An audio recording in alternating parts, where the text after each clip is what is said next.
My name is Rabbi Altman, A-L-T-M-A-N. Yeah, it means old man. Now what that means to you probably is not so important, but it's very important to recognize, to know yourself. Anything you can do to know yourself and to know what you can do and know what you can't do is going to help you in everything in life. What I'd like to tell you today is something, because I may only have you for one day, is something that is going to be the introduction and the legs on which most of your life is going to stand. Your life already stands on this. It's not something that you don't know. But because your life stands on this, if you make it strong, everything you do in life will be more successful. This is an introduction topic. It's a precursor, right? It's a preface. If you have this, you can do many things. There are many prefaces, there are many introductions in life that today we're missing. If you just fill this in, whatever you want to do, you'll be successful. Now, it's very simple. I can give you many places in the Torah where you see this comes, but I just want to give you, I want to get as quickly as possible to the bare bones, practical things that you can use every day, okay? Now, if you want to be successful, you have to know how to take care of your body, your physicality, okay? I want to give you things right now that are going to help you be healthy. Very simple. Now, the reason you need to come to Neve Yerushalayim, you need to come to Eretz Yisrael, to Israel, and to learn these things, is you can learn them in other places, but if you don't have these things, you'll be missing. Why am I talking about this? There's a lot of topics to talk about. I've been teaching for about 20 years. This is not one of my favorite topics, but it's one of the most popular. It's the ones that people remember, because it applies to every day of your life. So I'm going to, in a short amount of time, try as quickly as possible to give you basic, relatively straightforward foundational ideas in your health. Some of you are already probably pretty healthy. Some of you know these things and are doing these things. Some of you know them and you're doing some of them, but you need a little more reminder. If you use anything here, it'll make you a multiplied version of what you were before. You'll have energy, you'll be present. I can't personally stand it. I can't stand it when I'm with the people that I love and the place that I love to be and doing what I want to do, and I just don't have the energy to be present. I don't have the energy to enjoy it. My first year in college, I studied terribly, very, very hard for my finals. I slept something like 12 hours in 6 days. Now, that's terrible. That's a great way to kill your health, right? Then a bunch of my friends and I all went someplace to a vacation, a beautiful place on the beach, and we arrived and I slept for 22 out of 24 hours. That's a shame, yeah? Why sleep through your vacation? Sleep on the way, whatever. Now, briefly, I'm going to give you a bunch of things you can do to make your health better, okay? Do any one of these things and your health will become better. What you do is take one, work on it slowly, it's not a big deal. After a period of time it becomes like your everyday life, then move on to the next thing. A lot of them are totally obvious. Sometimes it's just worth having a health class to get you to pay attention to what you do with your health more. That's all, okay? Number one, simplest thing, okay? The whole process of energy comes from breathing. If you're in a situation where you don't have enough oxygen, you're not going to be healthy. Generally speaking, we're in a room like this, a bunch of people in a room together. It's a good idea to keep the door open a little bit or the window, just a little bit, okay? Oxygen is extremely important. They have done studies where they put different animals and different small animals and even microscopic animals in places where they had 30% less oxygen than they normally have. And those animals become extremely sick in a very short amount of time, okay? Now, you say, well, I'm in places with oxygen. It doesn't just mean the window open. It means the window open at night. When you close the door, whatever, keep your window open at night if you can. If you live in a cold place, it might be worth it to keep the front door to your room open or something like that. Some kind of circulation. The other thing it means is if you can, at least 3 times a day, if you can do this, is to just breathe deeply at least 10 breaths.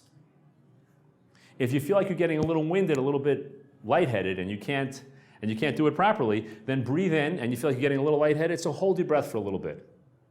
But do 10 deep breaths. Breathe in, hold for a little bit, breathe out. Yeah? It sounds very simple. You have to come to class to hear this. You'd be surprised if you feel very sluggish in the middle of the day. Oh, I need a coffee, I need to have something, right? I can't keep my head up, right? Try just on the spot, breathing 10 times deeply. If you can stand up and do it, it's even better. Now, I know it sounds funny. These are the things that mommy's supposed to teach you when you're 3 and 4 years old, right? But for whatever reason, maybe mommy doesn't know herself. She's also reaching for the caffeine. Who knows what, right? Now, that's number one. Number two, very, very simple. The part of your body or the process in your body that takes the most energy is digestion. If you eat in a way that's conducive to digestion, that helps your digestion, you'll have more energy. If you eat in a way that gets in the way of your digestion, you hurt your energy. Make sense? Very simple. Everybody knows that. So what everybody needs to do, which is going to make your life so much more wonderful and happy, is to pay attention to how you eat and how you digest your food. Eat in a way that's good for digestion. I know you come to Neve for this, right? One-day class, right? This is my big class, right? You'll be surprised, yeah? Everything, the whole world looks more beautiful when you have more energy and more health. Now, what does that mean? So digestion, very simply, is breaking down the food so it can be absorbed in your body. The beginning of digestion is where? In your mouth. With what? Teeth. Chewing, right? This is going to sound really silly. I know you need to come to Yerushalayim to hear this. I understand, right? Chew your food more. Chew your food more. I know it sounds I'm going to tell you things that are not so basic, right? I believe it, right? Just spend a little bit of time making it into a habit. Become religious about it, if you excuse the expression, yeah? A little bit more chewing. Now, most people are so hungry usually when they eat, or they like their food so much that they just, yeah? You'd be surprised. Now, I don't want to be too graphic, but having a bunch of children, sometimes the children are not so well, and they sometimes don't keep their food down. I say to them, you didn't chew your food, excuse me. Yeah, you can see they barely chew, especially when they like something really yummy. A few chews and they swallowed it already. Now, if it gets to the stomach and the stomach is trying to put acid on the food to break the food down, if it's a big piece, the acid only goes to the outside and it takes a long time to get all the way through. It takes much more time sitting in your stomach and you feel really sluggish. If it's a bunch of small pieces, much more surface area, excuse me, yeah? And you can digest more quickly, have more energy. I know this is boring, I know this is stupid, but it's every day of our lives. Yeah? How are you supposed to be a happy person in life if you're all the time exhausted because you don't digest well, because you don't chew well? I don't know how, right? Okay? It's very difficult. Maybe you can if you're a great, shining person, but maybe you can do it. It's very difficult. Why make it more difficult than it needs to be? Next, when you digest your food, stomach acid goes on the food. Don't do anything to get in the way of the process of the stomach acid breaking down the food. The easiest way to get in the way of the stomach acid breaking down the food is to drink while you eat.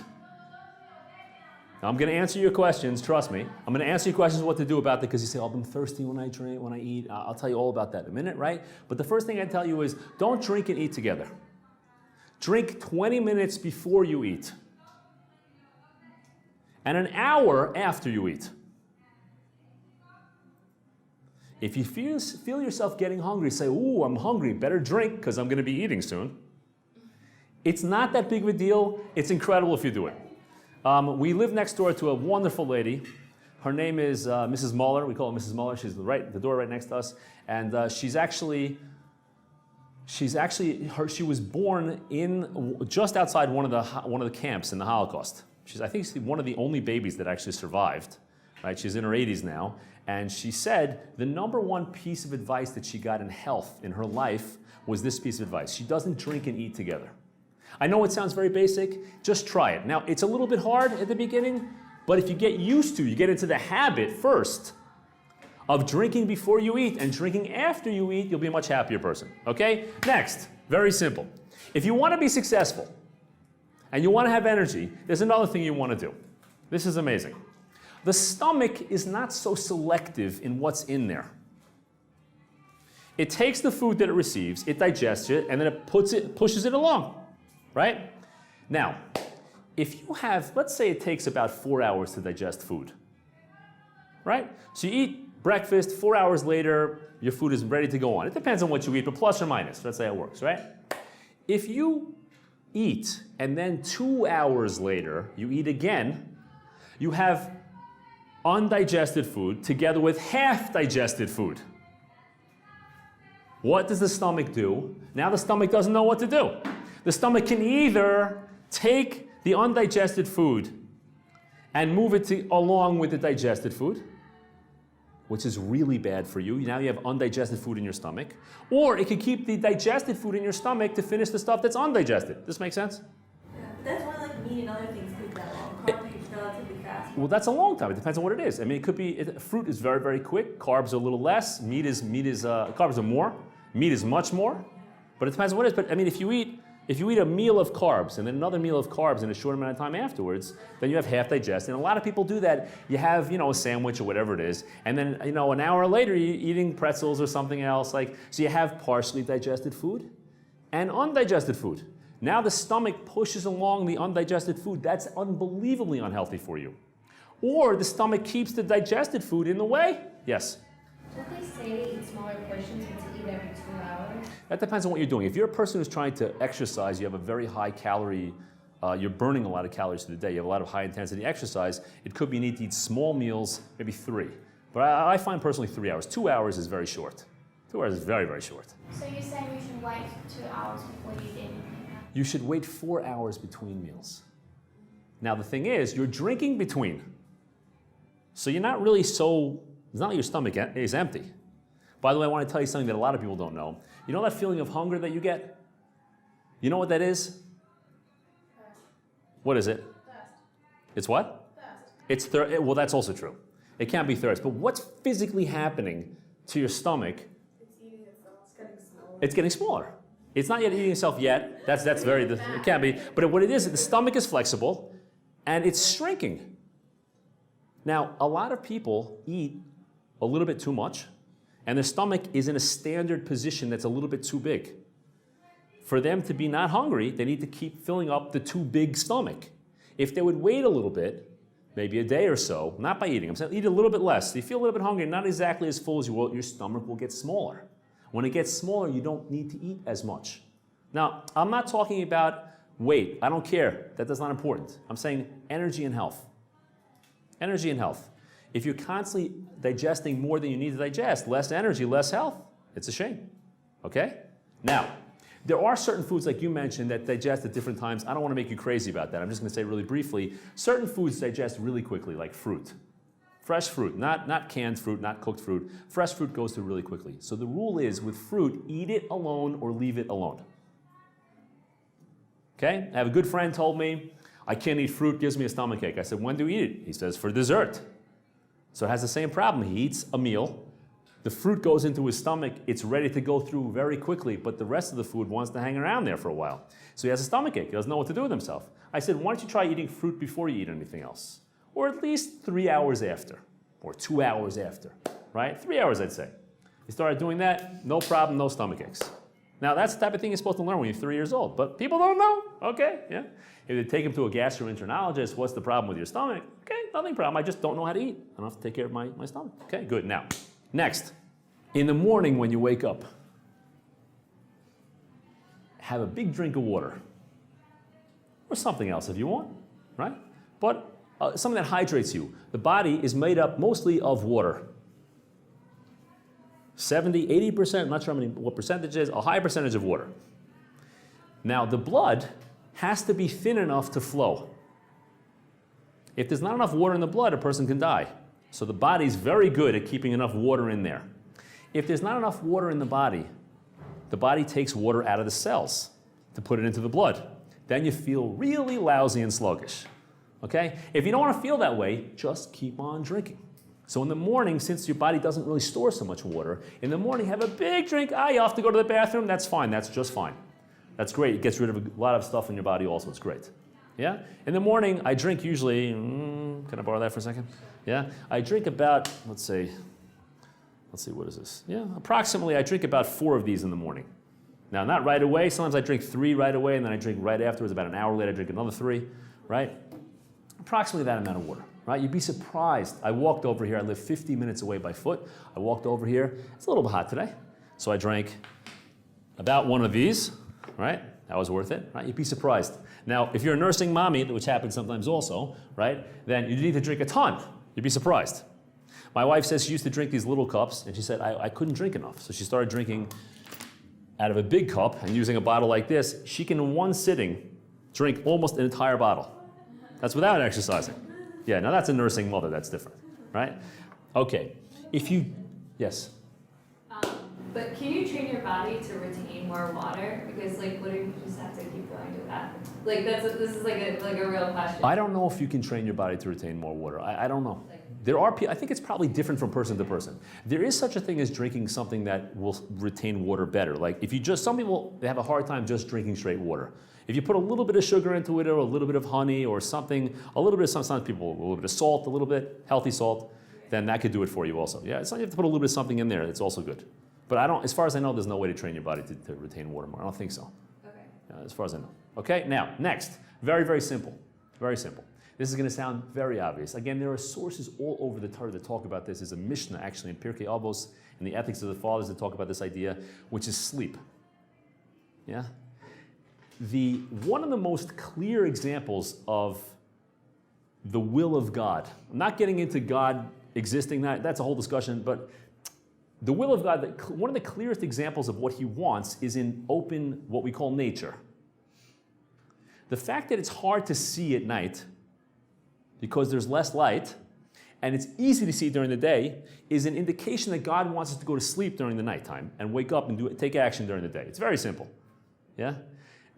Most success literature that you read, business and peak performance, will tell you if you want to be successful, get up early.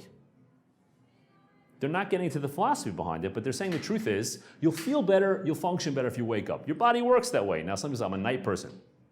I used to be a night person. I switched. It's amazing if you get up. Now, the key to getting up on time is going to sleep on time.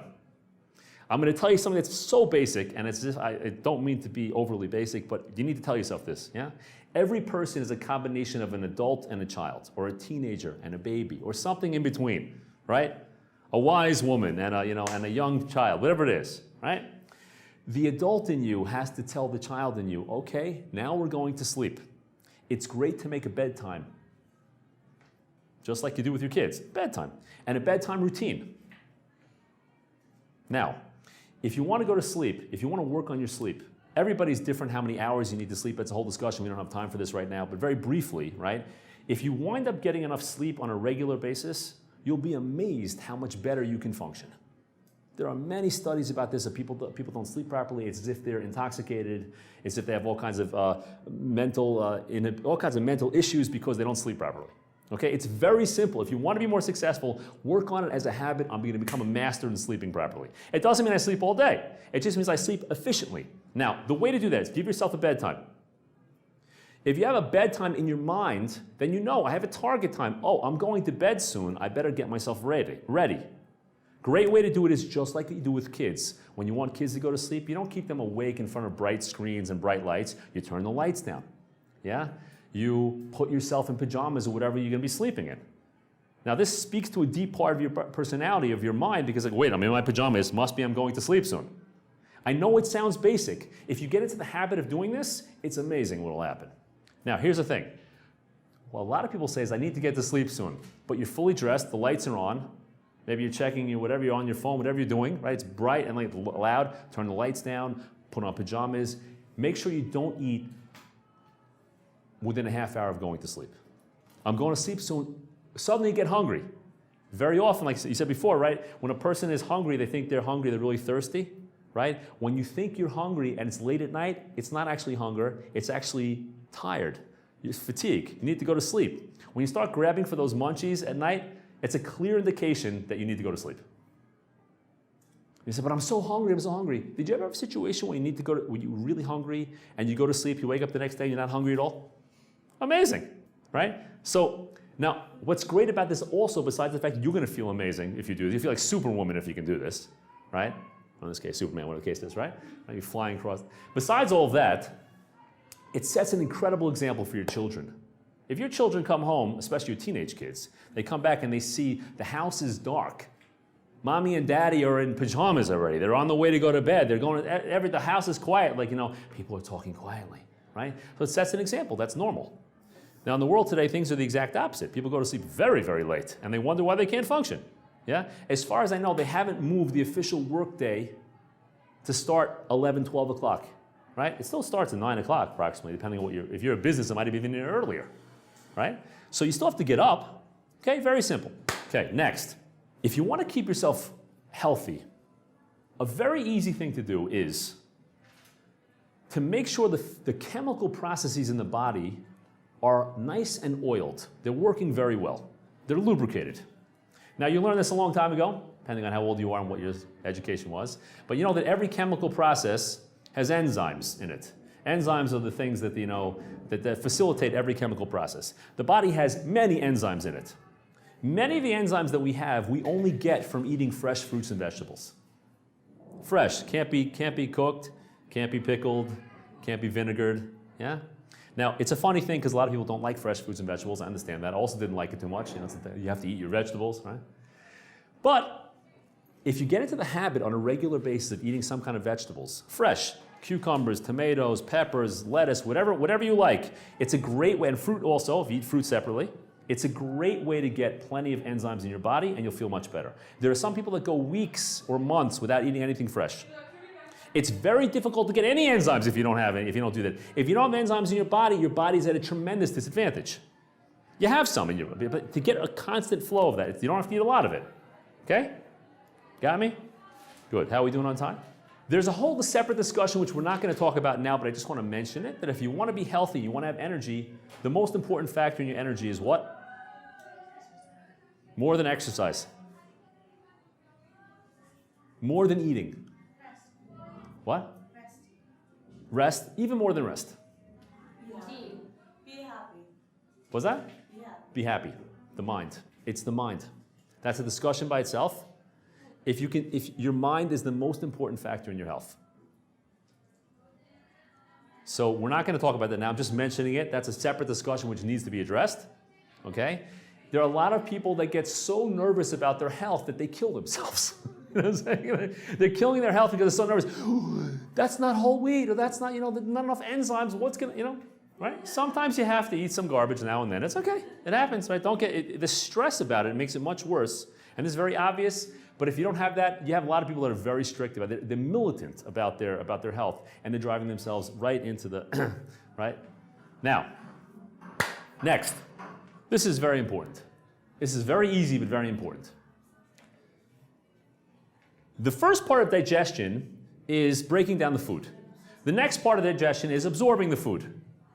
The last part is elimination, getting rid of the garbage, the poison from your body, the waste from your body, right? The waste in the body is poison. It's actually poison. And the body wants to get rid of it as quickly as possible. If you want to be healthy, you have to eat and act in a way that helps you to eliminate. Helps you go to the bathroom. And I say it's a funny thing to talk about in seminary. There are Gemaras that talk about this. The Talmud talks about this openly. We have a blessing we say every day after you go to the bathroom. Come out of the bathroom, a blessing every day. Part of that blessing, the conclusion of that blessing is Rofeichol Basar, that God heals all flesh. Since the waste in the body is a poison, when you get rid of it, that's a healing. It's a healing. If you do things to delay going to the bathroom, then you're hurting your health. You're harming your health. Now, without getting too graphic, it's extremely important that a person goes to the bathroom approximately the same number of times during the day as they eat meals. Without getting too explicit, yeah? Plus or minus, right? If a person eats 3 times a day, but they only go to the bathroom really only once, there's a bit of a problem there. It means there's some kind of delay. Now, if you drink properly, and you have enzymes, and you exercise, which we're going to talk about a little, you at least move around a little bit, right? That helps you to digest. I want to tell you one of the easiest ways to make your digestion and elimination amazing. You probably know this, but people don't put an emphasis on it. Probiotics. Very simple. The positive flora in your gut, in the lower digestive tract, it's the good bacteria. That helps you go to the bathroom. You're born with probiotics. You get it from nursing also. But we eat a lot of food that kills the probiotics. Tons of food that kills it. So people wonder why they're having a hard time. Going to the bathroom should be a quick and easy process. Literally. Quick and easy. In and out, 2 minutes, it's over, finished. A lot of people have a very hard time going to the bathroom. If there's a problem going to the bathroom, that means that you're not taking care of your health properly, and it's a time bomb of health. You don't want to be that way. One of the easiest ways to solve that problem is to drink properly, like we said. To eat plenty of fruit before you eat, separately, right? Vegetables when you eat, fresh vegetables when you eat every meal. I eat a cucumber or lettuce or tomato every single meal that I eat. It's very, very good to do that. And there's plenty of liquid in there. The liquid doesn't stop the digestion, it keeps everything moving. Beautiful. But in addition to that, you can actually buy probiotics. Now you say, well, it's probiotic yogurt, right? Probiotic yogurt, right? Yeah? The probiotic yogurt has very few probiotics in it, number one. And number two is, as you're shaking your head, right? You're 100% right? They put white sugar in there.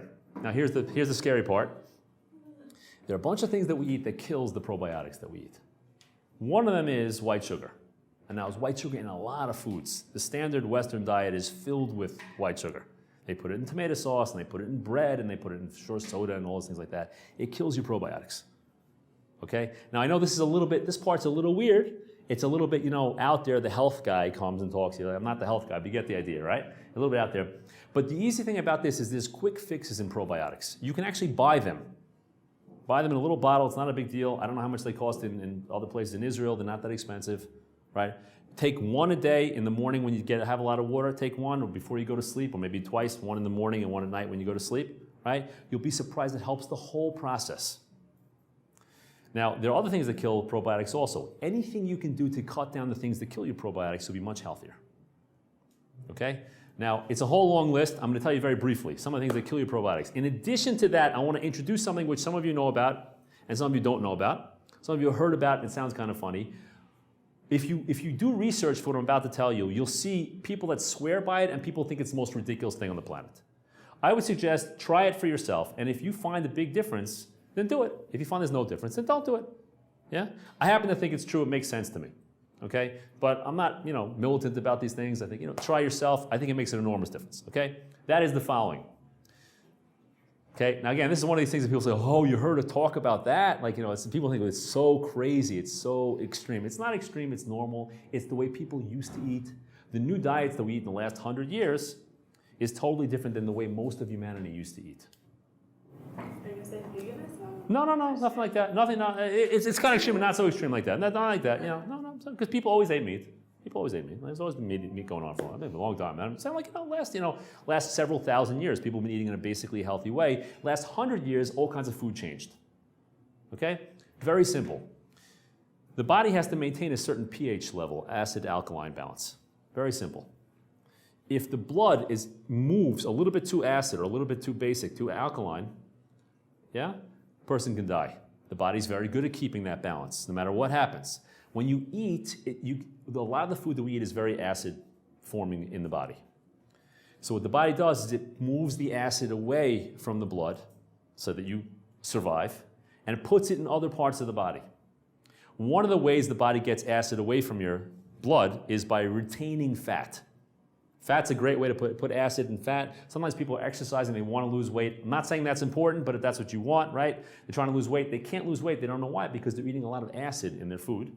And the body says, I can't let go of the fat, because that's a great way to cut down the acid. That's how it works. Put the, right? Away from the vital organs, great. Now, I want to tell you very briefly, the foods that cause acid and the foods that kill probiotics are almost exactly the same. So I'm going to give you a brief list, okay? Just cut down on these things and instead replace them with more healthy things. If you just make an improvement, a partial solution is also a solution. If you improve 5% in this, your whole life will be different.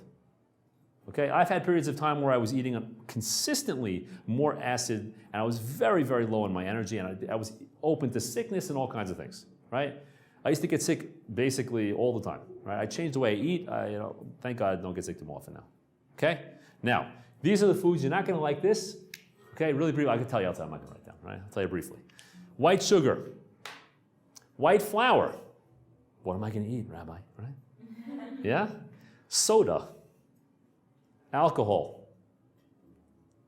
Most people don't like this one. Most over-the-counter painkillers. Almost all of them. Okay, the worst of it is probably ibuprofen, which people like, especially they're in pain different times during the day, right? I had a period of time where for about 6 years I didn't take any painkiller whatsoever. And I had a certain injury, I needed to take anti-inflammatories. Once I almost didn't get sick in 6 years. The only thing I changed, I started having painkiller. I was taking, what do you call them? Ibuprofen, what do you call it thing? Advil, right? I was taking Advil, taking 2 Advils a day, started getting sick all the time. It's amazing. I still took probiotics, helps out. Yeah. But it's a short amount kills it. Now, what do you do instead of white sugar? Now, brown sugar is actually white sugar and molasses mixed together. So instead of brown sugar, use the raw sugar. Raw sugar is much better. It's not the best thing, but it's much, much better. Raw sugar, you know what I mean, the raw sugar? Demerara sugar, I think they call it in this country. Coconut sugar is really good. What's that? Coconut sugar. Coconut sugar. Yo, that's fancy already. Right, that's true. And of course, honey is wonderful also. Honey is much better too. If you have raw honey, it's a superfood to eat. It's a great, super healthy, but you don't have to be crazy about it. Anything you can do to cut down the white sugar is fantastic. Now, it's in a lot of food, so it means a commitment. But once you start cutting this stuff down, you realize you're going to be sick much less often, and if you get sick, you'll get better much quicker, and you have so much more energy, and your mind is more alert. People are going to they're going to love to be around you. You're going to be loved to be around yourself. Because you're like, wow, I didn't realize how happy I'm. Like, it's so easy because you just have more energy. Make sense? Okay? Alcohol, if you have a situation where you're going to drink alcohol, have a bunch of white sugar, it's worth it to spend a few days afterwards replenishing by taking these probiotics. Okay, there's natural ways to make them also, but the easiest way to do is to buy it someplace. Now, I just want to tell you a little hint about probiotics. Probiotics, there are many different types of them. So you should buy one, if you buy one that has many different types, like at least 10 different types in it. Okay, as opposed to a large quantity of one type, most of them, that's the way they sell it. It's not that expensive. Okay, now, next. Probiotics. And can you just go to the shop? Yeah, they sell probiotics. Now, there's all kinds of types. You have to experiment. I find personally certain types are better than others, work better than others. That you have to experiment a little bit yourself. Yeah. The question about the sugar. Yeah. Even though like some honeys have actual other nutrients, most sugar substitutes, aren't they all digested in the body the same way? So it depends really. It depends. Okay. You can. I don't know I don't know too much of the technical side behind it. I know there's a lot of research, and I've read a lot of research about it, that the fact is that white sugar is unbelievably terrible. Right. Yeah. But honey doesn't work the same way. I think it's probably because it's more processed. I don't know why that is. I don't know what the reason for it, but I just know that's the reality. I don't know. I can't tell you the reason why. Okay. So, I find personally for me that there's a big difference between the white sugar and the raw sugar. But even raw sugar is not the best thing, so I usually have honey much more. Honey's much better. Yeah. If you really want to be great about it and add to your positive side of the health, then besides honey, if you want to get raw honey, it's even better. Raw honey is super healthy. It's a natural antibiotic, another story. Now, I know this is very boring. This is the one class that I have you this way talking about, but if you slightly change your life by moving any of these things, your whole life will change. Last thing is, very simple, is exercise. Now, when you talk to people about exercise that don't exercise, which was me, right now I exercise all the time, but I wasn't like that, right? They'll tell you, exercise equals pain, okay? Now, that's a whole discussion by itself. I have a whole class about difficulties and how to deal with difficulties and challenges and growth, many classes about those things. Besides the fact that we didn't really learn so much about how to deal with our health and things of that sort, we also a lot of us weren't taught so much how to expand and grow and push ourselves. So when something becomes challenging, we suddenly shy away from it. All growth takes place outside of the comfort zone. All of it. You don't grow if it's easy. We even use the term growing pains. It's just part of normal life. The fear that you have from the pain always makes the pain worse than the pain itself. My wife just gave birth last week, and she said to me, it was out of 11 births, thank God, right? 11 births, right? She said this was the easiest one. Why? Because she prepared mentally in a totally different way. She went in with the total focus that she's going to be super relaxed, and that most of the pain comes from the tension and the worry and not from the body. And she said it was, relatively speaking, almost painless. It was almost painless. Yeah, so my friend also told me that she did a lot of mind work. Mind work. And I saw a great quote. I'm not this type of person, but sometimes you see a lot of these gym quotes. There's a lot of truth in those quotes you see up on the wall in the gym. I've never been to a gym, I can't tell you, but I've seen the quotes, you know what I'm saying? It says, your legs aren't giving out, your mind is giving out. Interesting, right? 2 days after my wife gave birth, so I was running around taking care of the other 10 kids, right? In the house and everything running around, right? I was totally exhausted. I wanted to just put my feet up. It was only 8:30 in the morning. It's true, right? I'd been up for 3.5 hours. I'd be up at 5 o'clock, it was great. Anyway, so I was out trying to get some stuff, and I was going to pick up my wife later in the day, and she calls me and said, "Oh, we should make a celebration this Shabbos about for the baby being born." I said, I don't think I have energy to do that, so we'll have to wait till maybe the following week. I said, I don't have strength, right? I walked into a store, I wanted to buy new sheets, new duvet covers and sheets. I come back to it like a nice feeling of nothing, renewal, right? Great. So I see these sheets, beautiful sheets, perfect, purple flowers and lavender. She's gonna like this, yeah? So I was like, oh, this is great. I could do this, and I could paint the house, and I'll do this. Suddenly, before I couldn't even stand up, now all of a sudden I feel that your legs aren't giving out, your mind is giving out. Yeah? So when it comes to exercise, most of the problem is mental, it's actually not physical. Now, it's true that if your body's not used to it, it takes a little while, so make it easy. Take it easy. Start exercising 5 minutes a day. It doesn't matter how poorly you exercise and how short you exercise, as long as you do it and you make it into a habit. I have a good friend who's a little bit overweight and he's not in the best health, and he tried to get a personal trainer. I said, you have to get a personal trainer, maybe that'll help you. He said, I did. I said, what happened? He said, he killed me. What happened? He said, I couldn't breathe, I couldn't walk, I couldn't talk. I was like, that's not the point. The point is to make you feel wonderful about exercise, even though you're barely exercising, it doesn't make a difference. And then the habit is formed, and then you slowly add a minute or so every week. If you add a minute a week, you won't even feel it. Start with 5 minutes, a week later, 6 minutes. A week later, after 10 weeks, you'll be up to 15 minutes. It's no big deal, right? But you have the habit of doing it, it's no big deal. If you do this on a regular basis, you'll be surprised. Now I want to tell you something some people don't know, a lot of people don't know this. They tell you that if you want to reach a certain pulse when you exercise, a certain, heart rate, yeah. So they say that you should do 220 beats, 220 minus your age. I've read a lot about this, and there's a certain opinion, a certain way of looking at this, that's incorrect. You should do it lower than that. Lower than that. It should be 180 minus your age, which is much lower. There's a man, his name is Steve Mittelman. It sounds like a Jewish name, it's actually not a Jewish name, right? Steve Mittelman. He ran 1,000 miles in 11 days. Now, marathons are 26 miles. Marathon runners will tell you, you can't run 2 marathons in 1 month, right? Is that true? Yeah. Can't run 2 marathons in 1 month.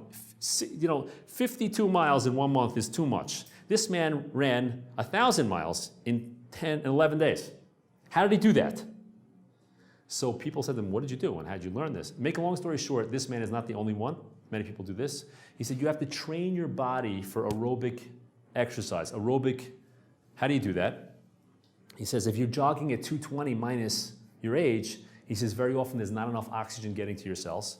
And even though you're doing an aerobic exercise, your body is in a state of anaerobic respiration. It's like working out, it's like lifting weights, same idea, right? He says if you patiently wait 2 or 3 months where you exercise 180 minus your age, very slow, you should be able to speak easily when you're exercising. Nice and slow. Nice and slow. When I walk here, I walk nice and slow, I don't walk fast. No good, right? Nice and slow, do it slowly like that. He says your energy will explode. That's what he does. He trained himself for years doing like that. And so when he started doing it, he started with, I think, 10 other people. None of them finished. He's the only one who finished. He was miles behind everyone else. Nice and slow. He walked a lot of it, blah, blah, blah. And he would run, walk and run, walk and run. And he made it. 1,000 miles in, it's amazing. Yeah? Now, last thing. All of this, the most important thing you need to do is to believe in yourself that you can do it. I know it's very simple, it's very cliche. Anytime you decide you want to make a change, you have to first install in your mind and in your heart the firm belief that you can do this and that you will do this. You can do this and that you will do this. I'm doing it. You make a decision, I'm doing it. The word decision comes from cut. Cutting off all your possibilities. There's no other option. You want to take the island, you have to burn the ships. No other way. Yeah, it's not usually good to burn the bridges, but in this case it is. You decide, I want a different quality of life, I want to have energy, I want to set a good example for my kids, I want to set an example for my family, I want to be a present, I want to live long. Okay? Now this is only one little detail. Take one thing, chew more. Don't drink and eat together. Have a big drink in the morning. Get a little more sleep. Work on a bedtime routine. Have a cucumber with every meal, or lettuce, whatever you like. Okay? By the way, I left that one thing. that there are a lot of foods that are alkalizing. I told you them, the acid foods. Cucumbers are wonderful for that. You can look online instead of wasting, I won't waste your time, foods that alkalize you. Okay, some of them are wonderful. One of the easiest ways to do that is a certain drink. It's called green drinks. It's a little bit out there. Yeah, it's kind of like a powder form. You can mix it. It looks a little weird, but you can. They're called green drinks. Okay, it's a little, but they're super alkalizing. It's an easy way of doing it. Okay, ladies, nice to see you. Shall be gesund gewünscht. All the best.